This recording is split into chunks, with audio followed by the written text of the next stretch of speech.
እሺ ገላትያ ምዕራፍ 3 አንብበን ጸልየን እንጀምራለን። እናንተ የማታስተውሉ የገላትያ ሰዎች ሆይ ለመሆኑ ማን መተት አደረገባችሁ? ኢየሱስ ክርስቶስ እንደተሰቀለ ሆኖ በፊት ለፊታችሁ በግልጥ ተስሎ ነበር። ከእናንተ ዘንድ አንድ ነገር ብቻ ማወቅ እፈልጋለሁ። መንፈስን የተቀበላችሁት ሕግን በመጠበቅ ነው ወይስ የተሰበከላችሁን በማመን? ይህን ያህል የማታስተውሉ ናችሁን? በመንፈስ ጀምራችሁ በሥጋ ፍጹም ለመሆን ትጥራላችሁን? በእርግጥ ለከንቱ ከሆነ ይህን ያህል መከራ የተቀበላችሁት እንዲያው ነውን? እግዚአብሔር መንፈሱን የሚሰጣችሁ በእናንተም ዘንድ ታምራትን የሚሰራው ሕግን ስለጠበቃችሁ ነው ወይስ የሰማችሁትን ስላመናችሁ? እስቲ አብርሃምን አስቡ። እርሱ እግዚአብሔርን አመነ፣ ጽድቅም ሆኖ ተቆጠረለት። እንግዲህ እነዚህ የሚያምኑት ለአብርሃም ልጆች እንደሆኑ አስተውሉ። መጽሐፍ እግዚአብሔር አሕዛብን በእምነት እንደሚያጸድቅ አስቀድሞ በማየት አሕዛብ ሁሉ በአንተ ይባረካሉ በማለት ወንጌልን ለአብርሃም አስቀድሞ አስታወቀ። ስለዚህ በእምነት የሆኑት የእምነት ሰው ከሆነው ከአብርሃም ጋር ብሩካን ናቸው። ሕግን በመጠበቅ የሚተማመኑ ሁሉ ከእርግማን በታች ናቸው። በሕግ መጽሐፍት የተጻፈው ሁሉ የማያደርግ የተረገመ ነው ተብሎ ተጽፏልና።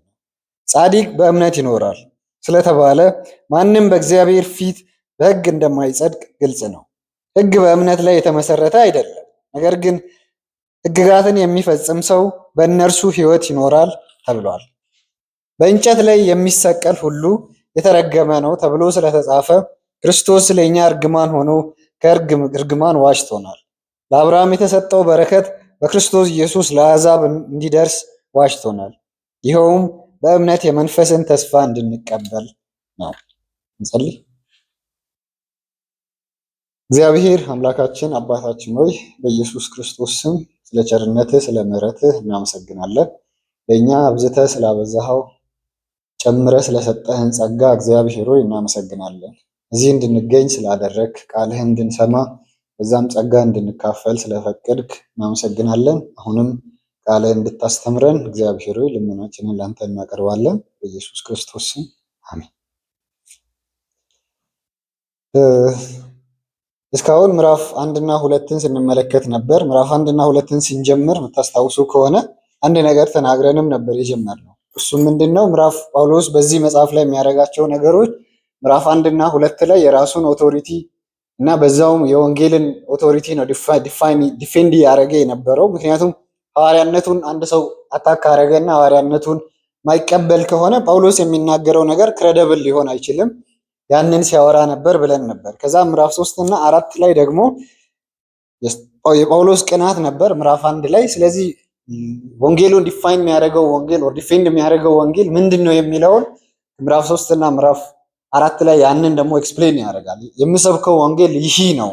ስለዚህ በዘወር እናንተም እያላችሁ ያላችሁበት ወንጌል ቀድሞም የሰበኳችሁ ወንጌል ይህ ነው ብሎ ጳውሎስ ሲናገር እንመለከታለን። በእርግጥ የወንጌልን ዴፊኒሽን ጳውሎስ መናገር ከጀመረ ቆይቷል። በተለያየ መንገድ ምዕራፍ 1 ላይ ምዕራፍ 2 ላይ ይናገራል። ግን ባለፈው ሳምንታት እንደተመለከትነው ምዕራፍ 2 ከቁጥር 16 ላይ የወንጌል ዴፊኒሽን ጳውሎስ አስቀምጧል ብለን ነበር። እሱም ሰው በኢየሱስ ክርስቶስ በማመን እንጂ ሕግን በመጠበቅ እንደማይጸድቅ እናውቃለን። ስለዚህ ሕግን በመጠበቅ ሳይሆን በክርስቶስ በማመን እንጸድቅ ዘንድ እኛም ደግሞ በክርስቶስ ኢየሱስ አምነናል። ሕግን በመጠበቅ ማንም አይጸድቅምና ይላል። ስለዚህ ሆል የጳውሎስ የገላትያ መጽሐፍም ሳመሪ እናድርግ ካልን በዛ ነው። በሕግ ስራ አይጸደቅም፣ በክርስቶስ ኢየሱስ በማመን ነው ግን ጽድቅ የሚገኘው። ከዚህ ውጭ ሌላ ወንጌል የለም። የሚሰብክ ሰው ካለ ከዚህ የተለየ ወንጌል የሚሰብክ ሰው ካለም ያ ሰው የተረገመ ይሁን፣ ከእግዚአብሔር መንግስት የተቆረጠ ይሁን ጳውሎስ እያለም ኦቶሪቴቲቭ ሆኖ ሲናገር ተመልክተናል ምዕራፍ 1 ላይ። ስለዚህ ማንም ይሁን እኛም ተመልሰም ሄደን ሌላ የተለየ ወንጌል ብንሰብክ ማለትም ሐሳብ ቀየርኩ ብለን ማለት ነው። ወንጌሉን ቀድመን ሰብከን አሁን ደግሞ አንደርስታንዲንግ የጨመረ በጥናቶች ባረኩት ሪሰርች መሰረት የተለየ አንደርስታንዲንግ ላይ ደረስኩ ብለን የተለየ ወንጌል ብንሰብክ ከእግዚአብሔር መንግስት የተቆረጠ ይሁን ይላል ጳውሎስ ራሱንም ጨምሮ። ስለዚህ ወንጌል ምን ያክል ሴንሲቲቭ እንደሆነ ባለፉት ምዕራፎች ላይ ሲናገር ነበር። አሁንም ያንኑ ነው የሚቀጥለው ጳውሎስ። ከአሁን በኋላ ባለው ምዕራፍ 3 እና 4 ላይ የሚያደርገው ነገር ይሄ ነው። ከቁጥር 1 እስከ 5 ባሉ ቁጥሮች ገላትያ ሰዎች ከነበራቸው ኤክስፒሪየንስ አንጻር ያንን ዲፌንድ ያደርጋል። ከነበራቸው ኤክስፒሪየንስ አንጻር ወንጌሉ ይሄ ነበር እኮ እናንተም ይህን ተቀብላችሁ ነበር፣ ታዲያ አሁን ምን ነካቸው አይነት ማስጠንቀቂያዎችን ያስቀምጣል። ከዛ ከቁጥር 6 እስከ ምዕራፍ 4 መጨረሻው ድረስ ደግሞ ቴዎሎጂካል አሴስመንት ይሰራል። ብሉይ ኪዳን ላይ አብርሃም እንደዚህ ነው የጸደቀው። ስለዚህ አብርሃም በዚህ መንገድ የሚጸድቅ ከሆነ አብርሃም አባታችን ነው፣ የእሱ ጽድቅ በዚህ መንገድ በእምነት ነው የተገኘው። ታዲያ እናንተ በስራ ይጸደቃል ብላችሁ የምታስተምሩት ምንድን ነው የሚለውን ያስጠነቅቃል። እስካሁን ድረስ ብዙ ጊዜ በተደጋጋሚ እንዳልነውም ጳውሎስ ለወንጌል የሚሰጠው ይሄ ኬር እጅግ በጣም ታላቅ ነው። ያንኑ ዛሬም እናያለን። ጳውሎስ ምን ያክል ከወንጌል ሰዎች ፈቀቅ ሲሉ እንደሚያስደነግጣቸውና እንደሚያስጠነቅቃቸው፣ ያም ደግሞ አሲፍ በዚህ ዘመን ቢሆን ምንም አልሆንም፣ ምንም ፈቀቅ አላሉም ልንል የምንችላቸው አይነት ሰዎች ናቸው። የእነሱም ችግር ግዝረት እንጨምር፣ የምግብ ህግጋትን እንጨምር፣ ከዛ የቀናትን ፌስቲቫልስ፣ የአይሁድ ስርዓቶችን እናክብር፣ በአጠቃላይ ደግሞ የሙሴን ስርዓት እናክብር፣ ኢየሱስ ክርስቶስ ማመን አያስፈልግ የሚል አንድም ሰው የለም። ነገር ግን በዛ ላይ ፕላስ ብለው የሚጨምሯቸው ነገሮችን ነው ጳውሎስ ኮንደም እያደረገ ያለው። ስለዚህ ያን ነው የተለየ ወንጌልም እያለ ያለው። ያንን አድቮኬት ማድረግ ያ ችግር የለውም ብሎ ማሰብ ከእግዚአብሔር መንግስት እንደመቆረጥም ነው ብለን ነበር ባለፈው። ዛሬ ምዕራፍ 3 እናያለን። ምዕራፍ 3ን ስንመለከት ጳውሎስ ገና ሲጀምር ሁለት ጊዜ ነው የሚለው ይሄንን ቃል፣ እናንተ የማታስተውሉ የገላትያ ሰዎች ሆይ ብሎ ነው የሚጀምረው። በእርግጥ ይሄን ብዬ ልጀምር። ጳውሎስ ገላትያ ላይ የሚሰጣቸው ማስጠንቀቂያዎች እኛንም ይመለከቱናል። አሲፍ ሳም ገላትያ ቤተክርስቲያን ላይ ያለ ከ2000 ዘመን በፊት የነበረች ሰዎች ደግሞ አባል የነበሩ ሰዎች ሞተው የቀሩ ገላትያ የሚባል አብያተ ክርስቲያናት በዚህ ዘመን ላይ የሉ። ስለዚህ ያኔ የቀረ አስተምሮም አድርገን መመልከት ተገቢ አይደለም። ስለዚህ የጳውሎስ ማስጠንቀቂያዎች፣ የጳውሎስ ለወንጌል ኬር ስጡ፣ ለወንጌል ዋጋ ስጡና ጥንቃቄ አድርጉ፣ የወንጌልን ቴዎሎጂካሊ ዲፊኒሽኑን ጥንቃቄ አድርጉ፣ የሆነ ነገርን አጨምሩ፣ ትንሽ ነገር በጨመራችሁ ቁጥር ያ ሌላ ወንጌል ይሆናል፣ ያም ወንጌል ወደ አለመሆን ይመጣል ይላል። ስለዚህ እዚህ የሚላቸውን ነገሮች አስተውለን መመልከት ተገቢ ነው ብዬ አስባለሁ። ጳውሎስ የማታስተውሉ የገላትያ ሰዎች ይላል። ያንን ቃልም ሌላም ቦታ ይጠቀማል። ቁጥር 3 ላይም ይህን ያህል የማታስተውሉ ናችሁን ብሎ ይናገራል። ሞኝ ገላትያ ሰዎች ነው ቀጥታ ትርጉሙን ከተመለከተ፣ እናንተ ሞኝ የገላትያ ሰዎች። ስለዚህ አንድ ሰው በጳውሎስ ቴዎሎጂ ከተመለከትን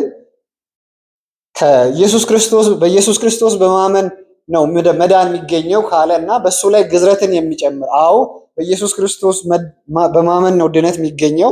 ነገር ግን ግዝረትም አስፈላጊ ነው፣ የምግብ ስርዓቶችን ማክበር አስፈላጊ ነው፣ ለምንም ኮንሲኩዌንስ ይሁን ያንን የሚያደርግን ሰው ጳውሎስ እንደ ሞኝ ነው የሚቆጥረው። ስለዚህ እናንተ የማታስተውሉ እናንተ ሞኝ የገላትያ ሰዎች ሆይ ለመሆኑ ማን መተት አደረገባችሁ? ኢየሱስ ክርስቶስ እንደተሰቀለ ሆኖ በፊት ለፊታችሁ በግልጥ ተስሎ ነበር። ምንድነው ጳውሎስ እያወራ ያለው? በአንድ በኩል ሞኝ እንደሆኑ ይናገራል። ምዕራፍ 3ን ከምዕራፍ 2:16 ጀምሮ እስከ መጨረሻው ድረስ ካለው ጋር አታችድ አድርገን ካየን ጳውሎስ ከቁጥር 16 ጀምሮ ዲፌንድ እያደረገ የነበረው ወንጌሉ በኢየሱስ ክርስቶስ በማመን ስለሚገኝ ጽድቅ ነው እንጂ የሚያወራው በስራ ወር በህግ ስራ ስለሚገኝ ጽድቅ አይደለም የሚያወራው። በህግ ስራ መዳን አንችልም፣ እኛ በእምነት ነው ምንድነው አለ።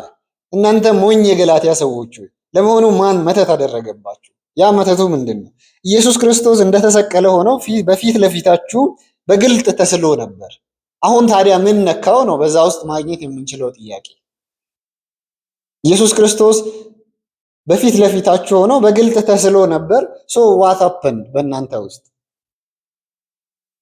ሁለት ነገሮችን እዚህ ጋር መመልከት ካለብን፣ አንደኛው ለመሆኑ ማን መተት አደረገባችሁ ሲባል ቢዊችድ ይላል እንግሊዘኛው።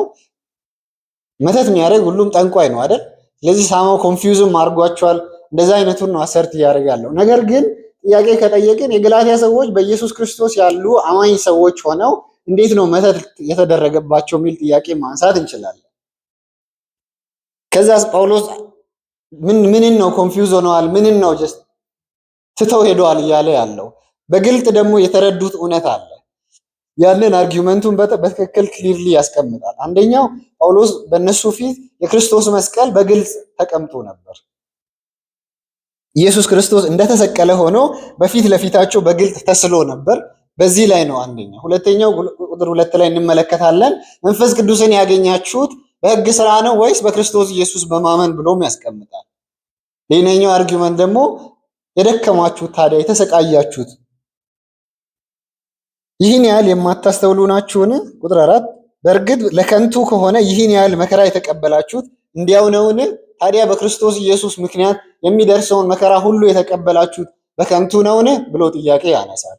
በመጨረሻም እግዚአብሔር በእናንተ መካከል ያደረገውን ተአምራት ሁሉ ያደረገው በሕግ ስራን ስላደረጋችሁ ነው ወይስ በኢየሱስ ክርስቶስ በማመን ነው ብሎ ይጠይቃል። ቁጥር 5 ላይ ምዕራፍ 5ቱ ቁጥሮች በዚህ ማጠቃለል እንችላለን። ነገር ግን የመጀመሪያውን ጥያቄ አንስተን መሄድ አለብን። አንድ ክርስቲያን አንድ ቤተ ክርስቲያን መተት ተደረገባት ወር ቢዊችድ ሆናለች ስንል ምን ማለት ነው? በክርስቶስ ኢየሱስ ያመነ ኮንግሪጌሽን በኢየሱስ ክርስቶስ ያመነ ኮሚዩኒቲ ለምንድን ነው ታዲያ ቢዊችድ ይሆናል ወር መተት ይደረግበታል ብለን የምናወራው? ጳውሎስ ይህን እውነት ለምንድን ነው የሚያስጠነቅቀው? ፕራክቲካሊስ ምን ማለቱ ነው መተት ተደረገ ሲባል? ጳውሎስ እስላም ሆናችሁ እያለ አይደለም። ጳውሎስ ሳም የሆነ በጣም ወጣ ያለ ሃይማኖት ብለን በአእምሯቸው ጣዖት ወደ ማምለክ የሆነ እንጨት አቁማችሁ እያመለካችሁ ነው፣ ያንን አይደለም ሞኝ ሆናችኋል ወይም መተት ተደርጎባችኋል ሲል የሚናገረው። ጳውሎስ መተት ተደርጎባችኋል ሲል የተናገረው በኢየሱስ ክርስቶስ በማመን ሲደመር ግዝረት ሲደመር የምግብ ስርዓቶችን መጠበቅን ነው። ይህንን ነው ቢዊችድ ሆናችኋል የሚለው። ክርስቲያኖች እንደዛ መሆን ይችላሉ ወይ? አዎ። አስፋራስ መጽሐፍ ቅዱስ እንደሚናገረው የመጽሐፍ ቅዱስ ዋርኒንጎች መጽሐፍ ቅዱስ የተጻፈው ለአማኝ ኮሚዩኒቲ ነው፣ ለቤተ ክርስቲያን ነው የተጻፈው።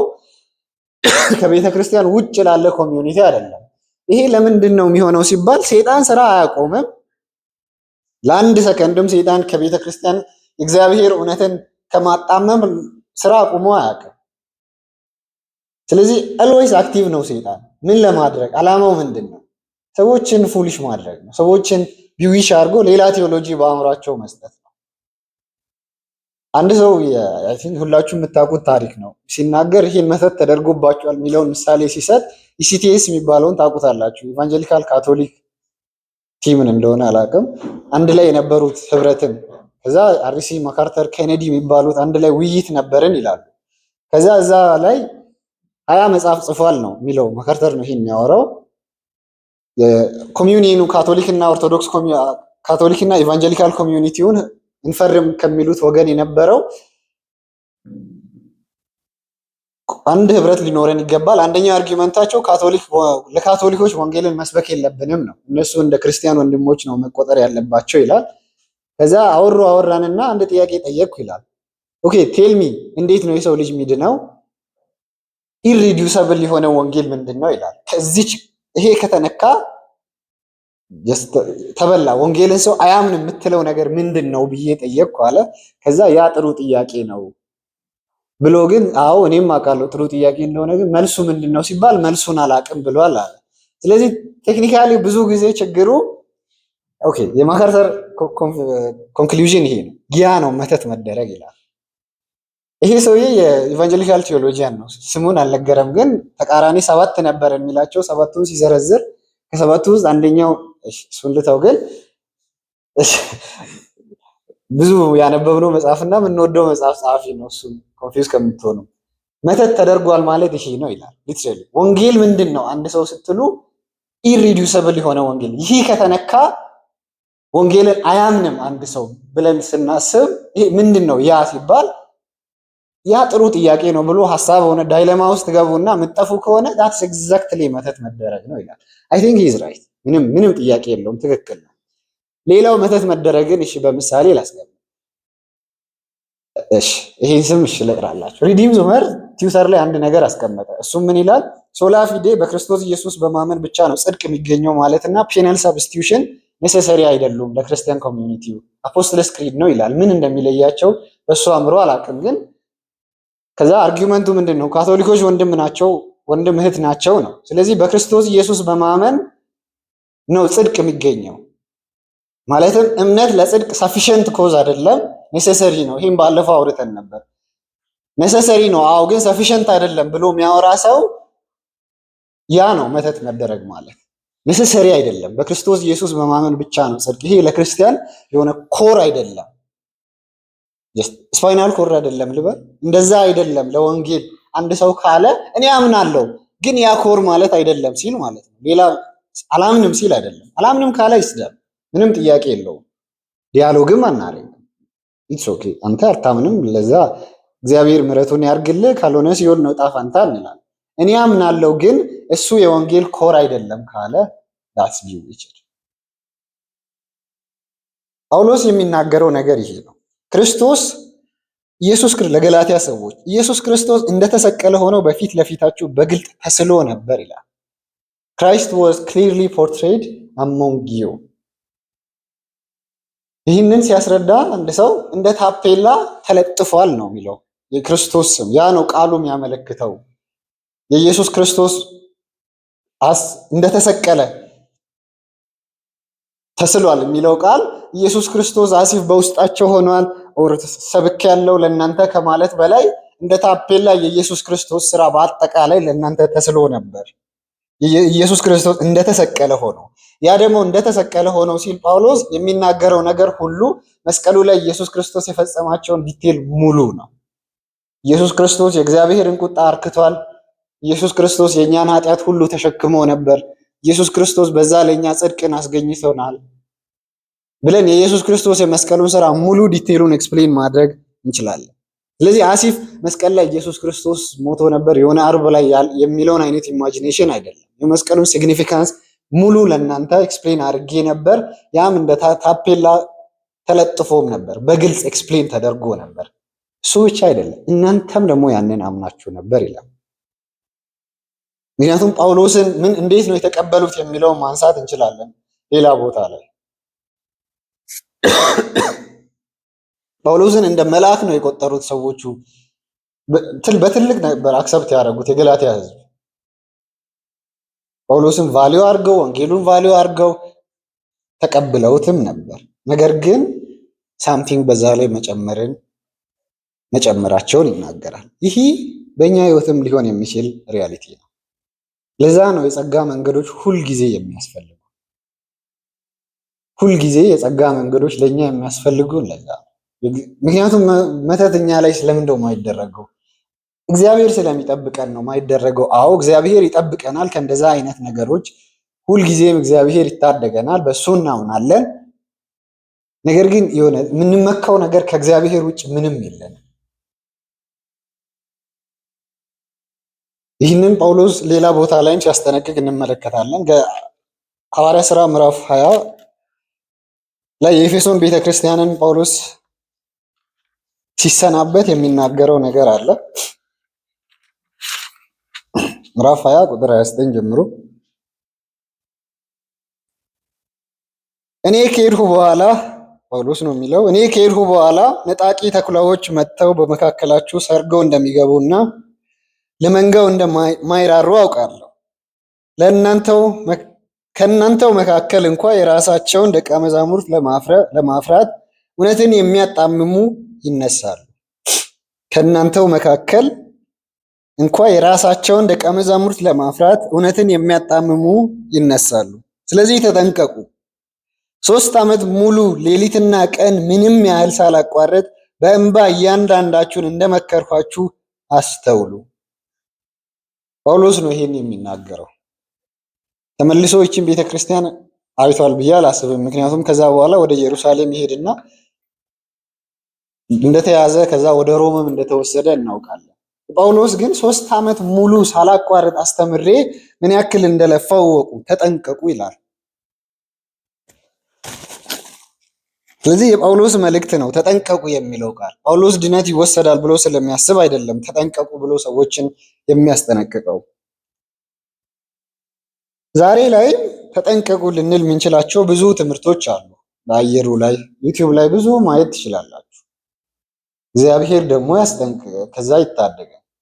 ከዛ ሌላው የጳውሎስን መልእክት መረዳት ምንድነው እንደዛ አይነት ትምህርቶች ካላችሁ፣ አንደኛው ፐርስፔክቲቭ ነው። ማለት ይችላሉ በቀላሉ። ሌላኛው ኢኩሜኒዝም አቲቲዩድ ነው። እንደዛ እያለን መዘርዘር እንችላለን። እግዚአብሔር ከእንደዛ አይነት መንገዶች ከእንደዛ አይነት ትምህርቶች ይታደገን። ጳውሎስ የሚለው አንድ ነገር አለ። እናንተ የማታስተውሉ ይሄን እናንተ ሞኞች ብዬ ላንብብ። ኦ ፎሊሽ ገላሽያንስ የሚለውን ያንን ያነሳና ሉተርም የሚናገረው ፓስተሮች ኦር የቤተክርስቲያን መጋቢዎች በዛ መንገድ ክሪቲሳይዝ ኦር ፓወርፉሊ መቆጣት መቻል አለባቸው ኮንግሪጌሽኑን ይላል። ለምን ሲባል ቴዎሎጂካሊ አንድ ሰው እንደ ስናም ወስዷቸው ሊያጠፋቸው ሲሞክር ሊታደጉን ያስፈልጋል። እነሱ ያንን በፍቅር ማድረግ አለባቸው እንጂ በዚህ ልክ ማውራት አለባቸው። እናንተ ሞኞች ብለው መናገር መቻል አለባቸው ይላል። እኔ ከሄድኩ በኋላ ነጣቂ ተኩላዎች መጥተው በመካከላቸው ሰርገው እንደሚገቡ ለመንጋው እንደማይራሩ አውቃለሁ ይላል። እንደዚህ አይነት ነገሮችን ኦብዘርቭ አንድ አገልጋይ ሲያደርግ እንደዚህ አይነት ነገሮችን ሲመለከት ኮንሺየስሊ መገሰጽ መቻል አለበት ይላል። ሰብትል ነገሩ አሁን ላይ ሰዎችም የትኛውም ዘመን ላይ ሰዎች የሆነ ነጣቂ ተኩላ አይደለም እየወሰደኝ ነው ብሎ አይደለም የሚሄደው። ነጣቂ ተኩላዎች ነው እኔን እየወሰዱኝ ያሉት፣ ከነሱ ጋር ኮምፈርተብል ነኝ ተመችቶኛል ብሎ አይደለም የሚሄደው። ኖ ነጣቂ ተኩላ አይደሉም እያሉ እየተከራከሩ ነጣቂ ተኩላ ኮሚዩኒየን ሆኖ ይቀራሉ። ያንን ኦብዘርቭ አንድ አገልጋይ እንደ ጳውሎስ ካደረገ ነጣቂ ተኩላ እየወሰዳችሁ ነው ብሎ ኦብዘርቭ የሚያደርግ ከሆነ እናንተ ሞኝ ገላትያ ሰዎች ማን መተት አደረገባችሁ ብሎ ሊናገር ይገባል ነው። ምን እያልኳችሁ ነው? የሆነ ቀን አንድ አገልጋይ እስራኤል ተነስቶ እናንተ ሞኝ ካላችሁ that's good for you ነው። ያንን መልመድ መቻል አለብን። አንድ ሁለት ሰዎች ኒው ፐርስፔክቲቭ አንብቡት። ብዙም እኮ ቴዎሎጂካል ዲፍረንስ የላችሁም ሲባል ፊታችን ጠቅሮ ሞኝ ናችሁ ቢባል ማለት ነው ሌላ። ስለዚህ ያ ደግሞ ለነፍሳችን ነው፣ ያ ደግሞ ለህይወታችን ነው። ሞኝነታቸው ምንድን ነው? አንደኛ ኢየሱስ ክርስቶስ በግልጥ ተስሎላቸው ነበር፣ ያንን ዲናይ ማድረጋቸው ነው። ሁለተኛ ጳውሎስ አርጊመንቱን ይቀጥላል። ምንድን ነው ሞኝ የሆኑበት ምክንያት? ቁጥር 2 ከእናንተ ዘንድ አንድ ነገር ብቻ ማወቅ እፈልጋለሁ፣ መንፈስን የተቀበላችሁት ሕግን በመጠበቅ ነው ወይስ የተሰበከላችሁን በማመን? እዚህ ጋር አንድ ነገር አለ። ጳውሎስ አስዩም እያደረገ ነው ስለ ገላትያ ክርስቲያኖች መንፈስን ተቀብለዋል። ስለዚህ ጳውሎስ አስዩም እያደረገ ነው። እኛ ነን እሺ አስዩም እናድርግ የምንለው፣ ምክንያቱም ጳውሎስ ኤክስፒሪየንስ አድርጓል፣ ከነሱ ጋር ነበር፣ እነሱን ወንጌልን ሰብኳል። ለዛ ጳውሎስ የእነሱን ሪያሊቲ ያውቃል። ስለዚህ መንፈስን ተቀብለዋል እነዚህ ሰዎች። አርጊመንቱ ከኤክስፒሪየንስ ነው። ምዕራፍ ቁጥር 1 እስከ 5 የምንለው አንዱ ለዚህ ነው። አንድ ሰው እስቲ ይንገረኝ፣ ቴል ሚ አንድ ነገር ብቻ ማወቅ ፈልጋለሁ፣ መንፈስን የተቀበላችሁት ሕግን በመጠበቅ ነው ወይስ የተሰበከላችሁን በማመን? አይ የተሰበክነውን በማመን ነው ካሉ አርጊመንት ፌል እንደሚያደርግ ፕሪሳፖዝ እናድርግ። ሌሎች ፖይንቶችን ምን ማለት ነው? መንፈስን አንድ ሰው ተቀበልኩ በማመን ብቻ ካለ በሕግ በኩል አይደለም መንፈስን እንቀበለው። ያ ማለት ዲዲዩስ ካደረግን ደግሞ በክርስቶስ ኢየሱስ በማመን ነው እንጂ ጽድቅ የሚገኘው በሕግ ስራ አይደለም ወደሚለው የሚመጣው። መንፈስ ቅዱስ መቀበል ሪጀነሬሽን ነው። አንድ ሰው መንፈስ ቅዱስን የሚቀበለው በዳነ ጊዜ ነው። አንድ ሰው ድኖ ፔንቴኮስታል ኦር ካሪዝማቲኮች እንደሚያደርጉት ዳነ፣ ከዛ በኋላ የሆነ ጊዜ ደግሞ ተጸልዮ እጅ ተጭኖበት አይደለም መንፈስ ቅዱስን የሚቀበለው። አንደኛ ቆሮንቶስ ምዕራፍ 2 እንደዚህ ይላል፣ እኛ ግን ከእግዚአብሔር እንዲያው የተሰጠንን እናውቅ ዘንድ ከእግዚአብሔር የሆነውን መንፈስ እንጂ የዓለምን መንፈስ አልተቀበልንም ይላል። ከእግዚአብሔር እንዲያው የተሰጠንን እንድናውቅ ዘንድ ከእግዚአብሔር የሆነውን መንፈስ እንጂ የዓለምን መንፈስ አልተቀበልንም።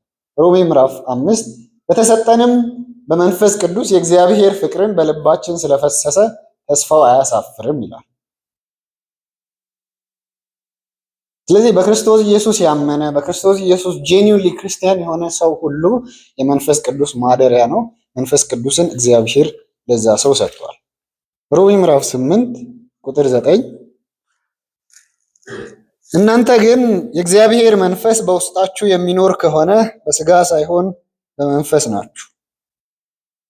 ቁጥር 14 በእግዚአብሔር መንፈስ ትኖራላችሁ፣ በእግዚአብሔር መንፈስ የሚመሩ እነዚህ የእግዚአብሔር ልጆች ናቸውና እንደገና የፍርሃት ባሪያ የሚያደርጋችሁን መንፈስ ሳይሆን አባ አባት ብለን የምንጠራበትን የልጅነት መንፈስ ተቀብላችኋል ይላል።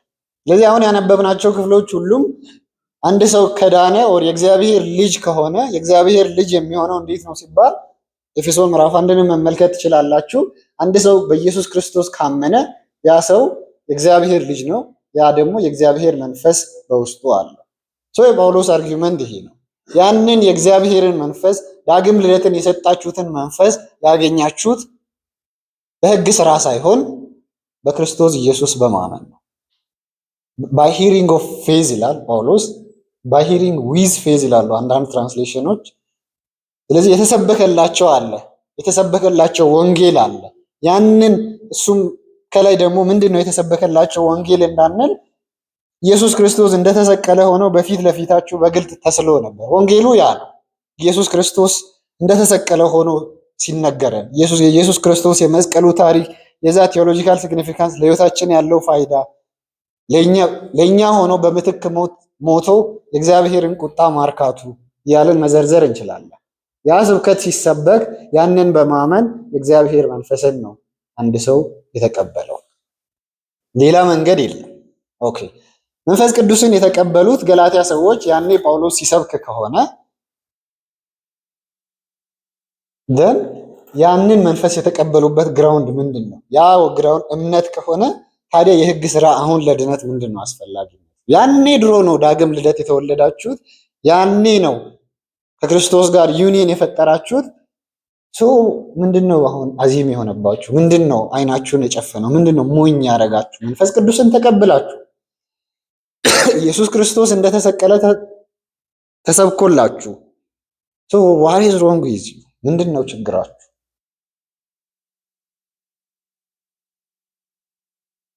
መንፈስ ቅዱስን የተቀበላችሁት በስራ አይደለም። ያንን ታውቃላችሁ። በስራ ነው። አንድ ሰው ካለ ኦኬ ወንጌልን እንደገና ልስበክ ትላላችሁ። ግን በስራ አይደለም ብሎ አምኖ ከዳነ በኋላ ቴዎሎጂካሊ ኮንፊውዝድ ሆኖ ዘወር ብሎ ከወንጌል እውነት ሲኖር ገላትያ ሰዎችን ይመስላል። ቁጥር 3 ይህን ያህል የማታስተውሉ ናችሁን? በመንፈስ ጀምራችሁ በስጋ ፍጹም ለመሆን ትጥራላችሁን?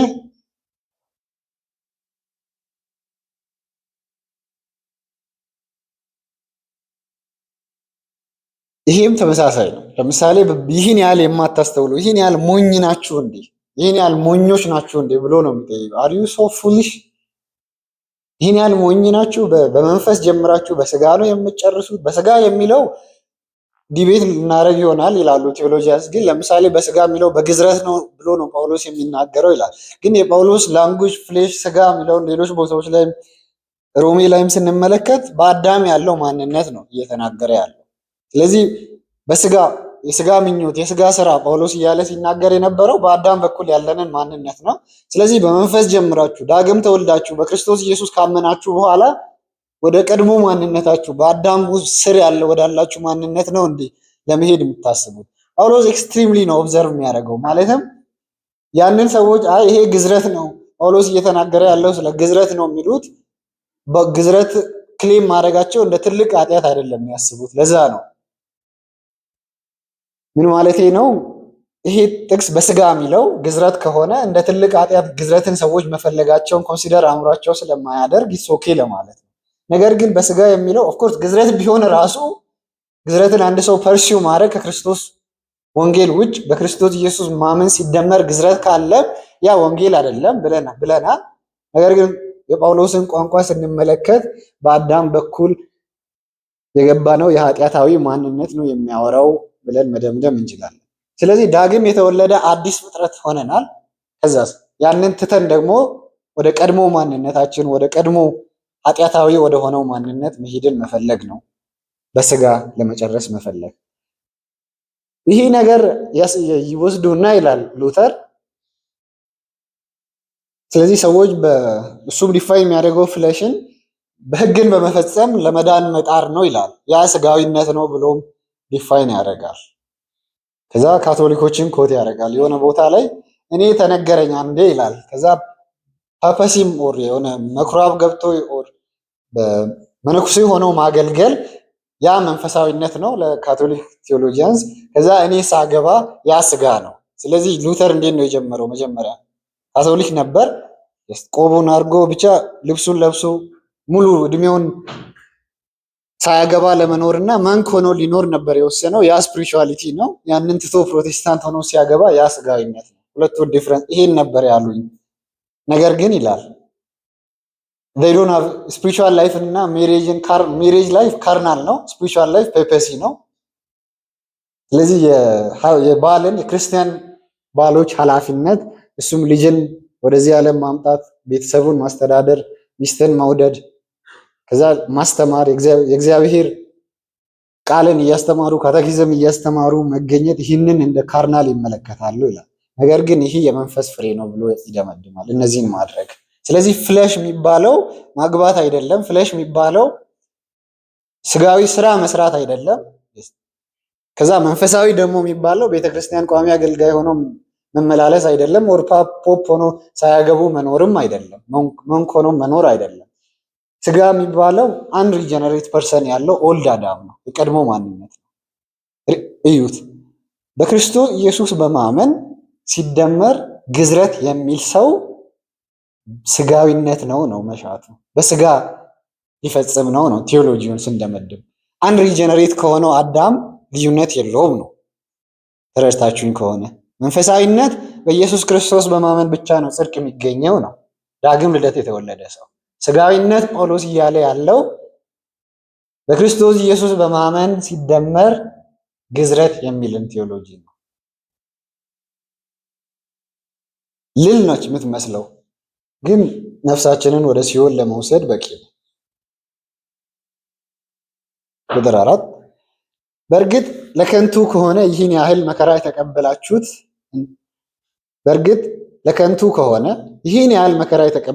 እንዲያው ነውን?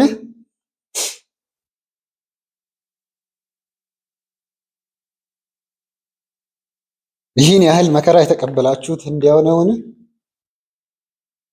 አንዳንዴ እንደዚህ ሆኖ ያውቃል። ለሰዎች መከራን ይቀበላሉ ለወንጌል ብሎ በክርስቶስ ኢየሱስ ላለ ወንጌል። እዚህ ጋር ያለውን ቴክኒካል ነገር እመጣበታለሁ። ግን በክርስቶስ ኢየሱስ አምነው ለዛ ወንጌል ብዙ ስቃዮችን ያያሉ። በመጨረሻም ጊቭ አፕ ያደርጉታል። ጥያቄውን ላለፉት 10 ዓመታት ይሄ ነገር የተፈጠረው 10 ዓመት ከሆነ ለ10 ዓመታት በክርስቶስ ምክንያት ክርስቶስ ኢየሱስን እንደ አዳኝ በመቀበላችሁ ምክንያት የደረሰው መከራ ሁሉ ከንቱ ነው ብሎ ጥያቄ መጠየቅ ይቻላል። እውነት ነው፣ ክርስቲያኖች መከራን ይቀበላሉ። ነገር ግን አንዳንዴ ሰዎች በተሳሳተ ስነ መለኮትም የአሁኑ ዘመን ሰው ቢሆን ለዚህ ምላሽ መስጠት ይችላል። እሱም ተሳስቼ ነበር፣ ልክ ላልሆንኩት ነገር ነው ሰፈር ያደረኩት ብሎ ሙሉ አርጊመንቱን ሊያከሽፍ ይችላል።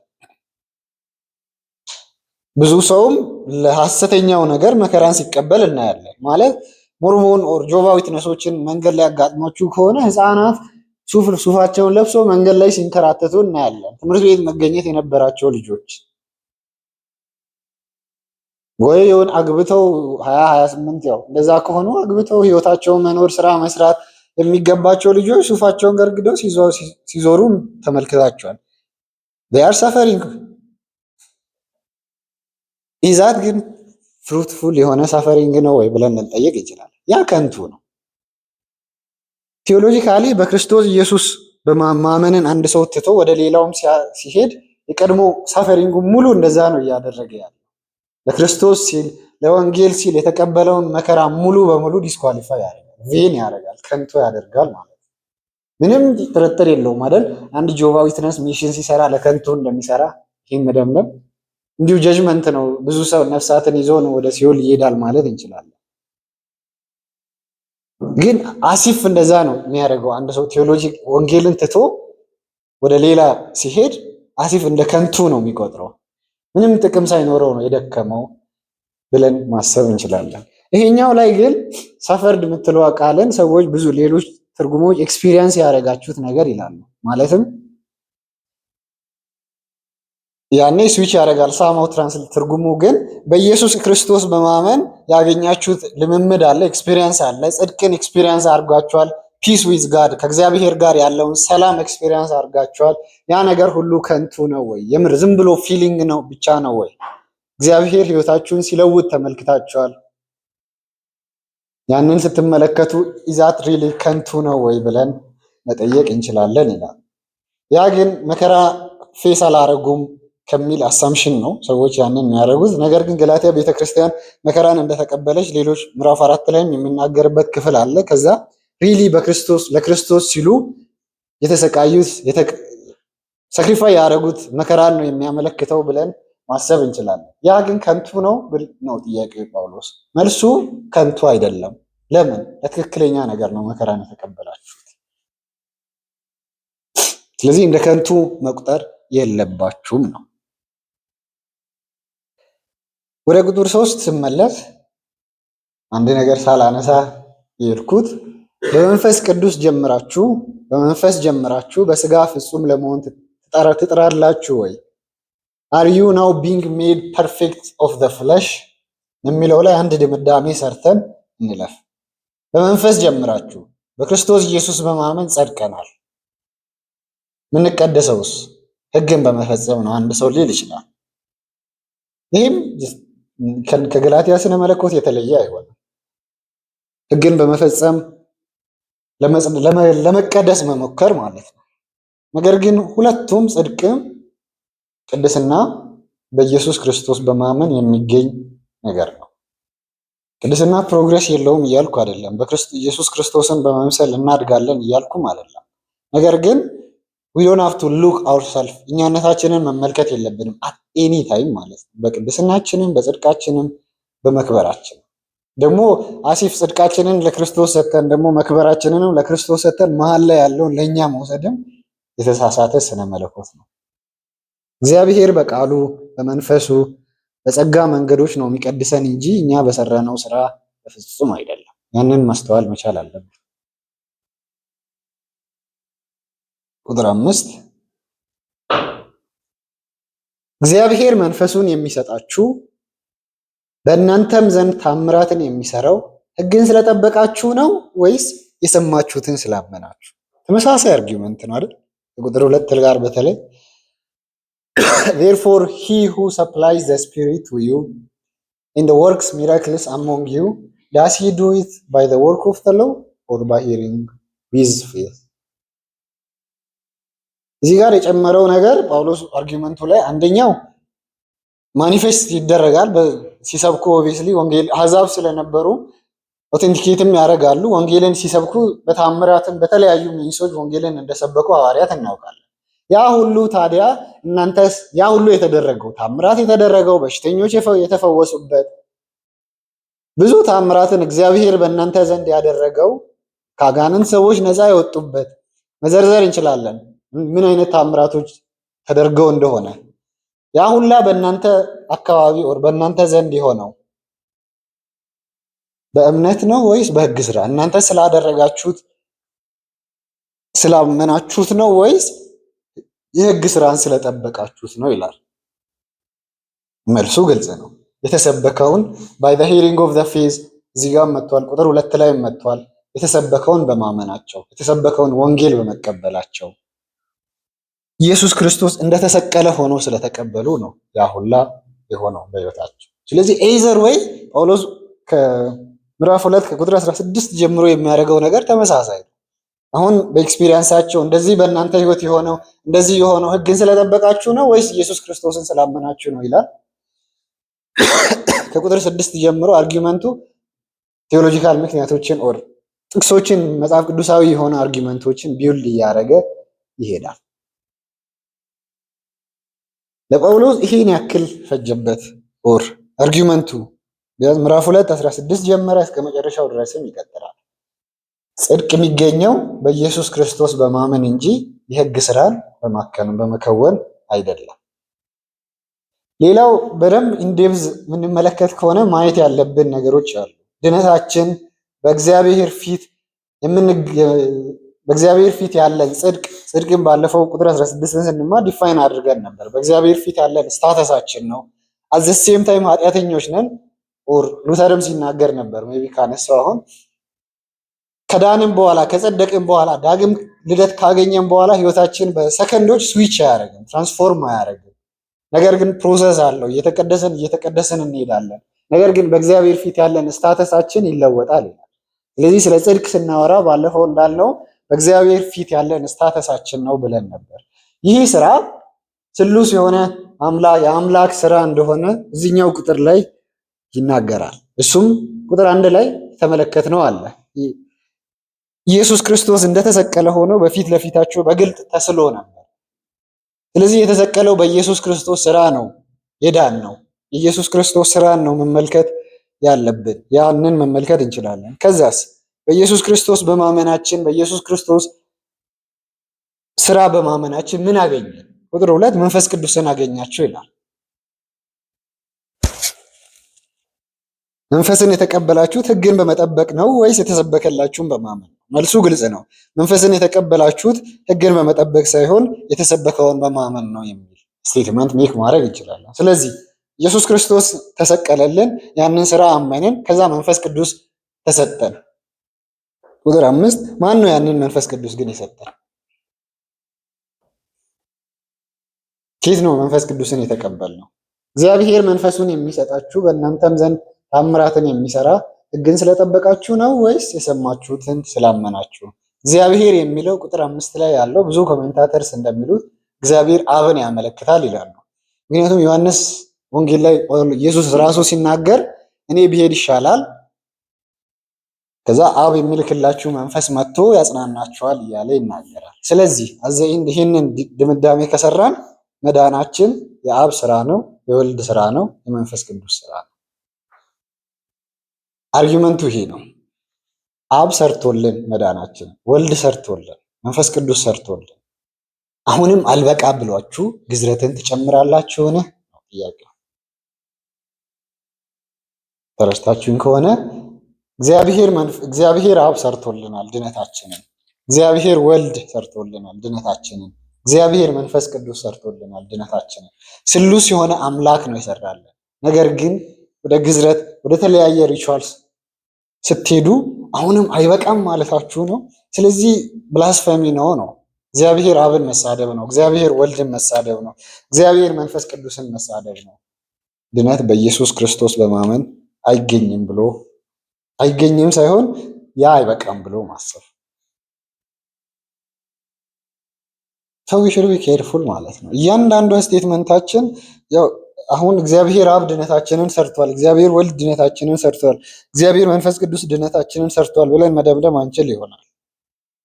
ግን አክቹዋሊ ጳውሎስን አርጊመንት መመልከት እንችላለን። ኢየሱስ ክርስቶስ ተሰቅሎ አይታችኋል። ከዛ በሱ በማመን ደግሞ መንፈስ ቅዱስን ተቀብላችኋል። ያንን መንፈስ ቅዱስ ደግሞ የሰጣችሁ እግዚአብሔር አብ ነው።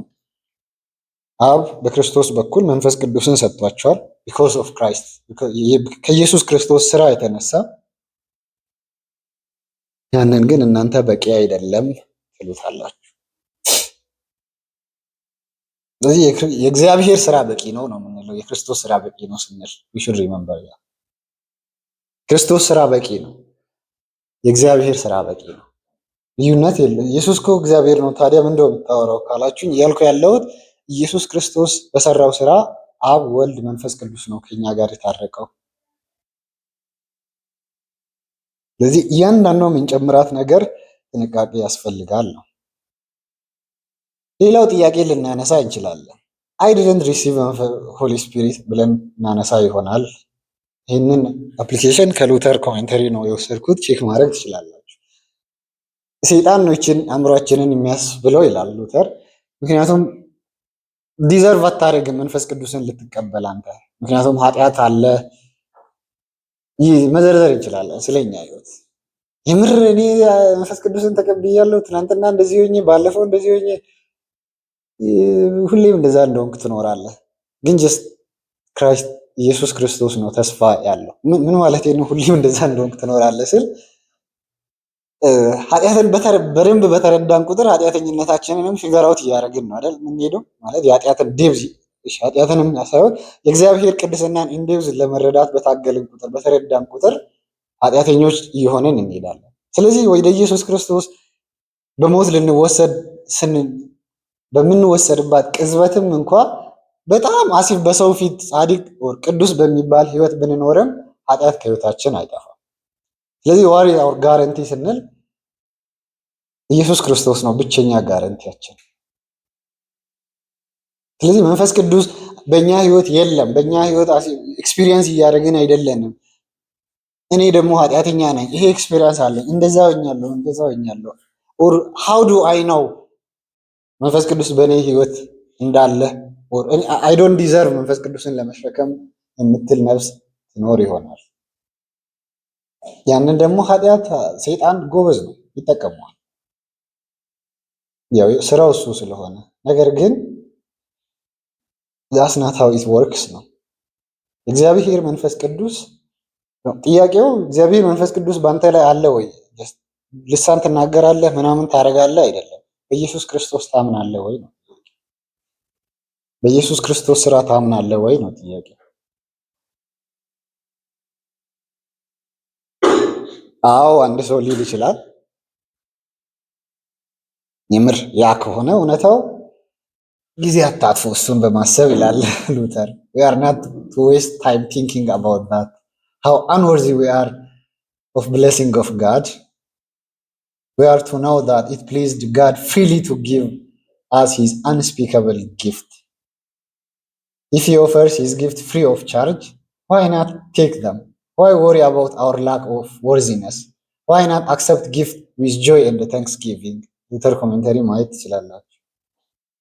ስለዚህ ኢየሱስ በእምነት የመንፈስ ቅዱስን እንደ ስጦታ የእግዚአብሔር በረከቶችን ሁሉ እንደ ስጦታ ከሰጠን የእግዚአብሔር በረከቶች ምንድን ናቸው ካለን የኃጢአት ይቅርታ፣ ከሞት ነፃ መውጣት፣ መንፈስ ቅዱስ፣ ዘላለማዊ ህይወት ይህን ሁሉ ከሰጠን ጀስት ተቀበሉ ነው። ጀስት ተነሱና አክሰፕት አድርጉ፣ ጊዜያችሁን አታጥፉ፣ ወር ዛሬ ይሁን የሚለውን እያሰባችሁ ይላል።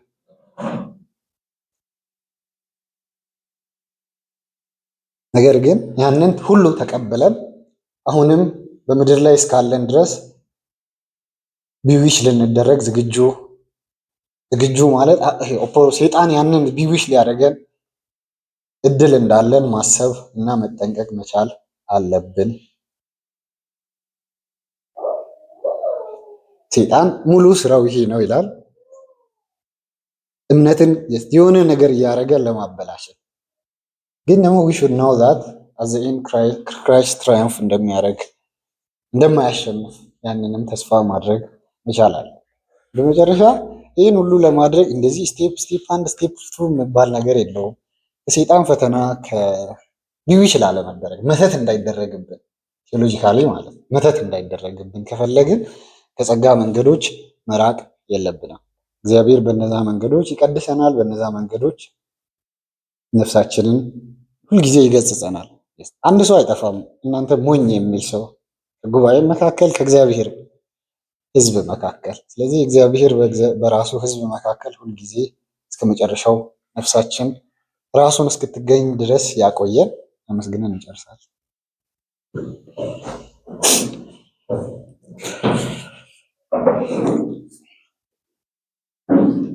በሰማያት የምትኖር ቅዱስ አባታችን ሆይ ስለሰራህልን ስራ በልጅ በኢየሱስ ክርስቶስ ስራ መንፈስ ቅዱስን እንደ ስጦታ ስለሰጠህን ስሉስ የሆነ አምላክ ስለ ድነታችን ስላደረገው ስራ ሁሉ እግዚአብሔር ሆይ እናመሰግናለን። አሁንም ደግሞ እንለምናለን ያንን ስራ ሁልጊዜ እያመንን ነፍሳችን ላይ መተት ሳይደረግ እግዚአብሔር ሆይ እድሜያችንን መጨረስ እንድንችል ክርስቶስ እስኪመጣ ድረስ በቤትህ መቆየት እንድንችል አንተ እንድትረዳን እንለምናለን። ጌታ ሆይ ደግሞም ከወንጌል መንገድ ሰው ፈቀቅ ሲል እግዚአብሔር ሆይ ሞኝ ብሎ የሚገስጽ አገልጋዮችን አንተ እንድታበዛለን ለአንተ እንጸልያለን። እግዚአብሔር ሆይ ያንን ሰምቶ ይሄ እውነት የእግዚአብሔር ግሳጼ ነው የእግዚአብሔር ማስጠንቀቂያም ነው ብሎ ሪስፖንድ ማድረግ የሚችሉ ነፍሳት እንዲበዙ እግዚአብሔር ሆይ ልመናችንን እናቀርባለን። እስከ መጨረሻው ድረስ ግን አንተ ነፍሳችንን እንድጠብቅ እንጸልያለን። እንደምትጠብቀንም እናምናለን። በኢየሱስ ክርስቶስ ስም አሜን።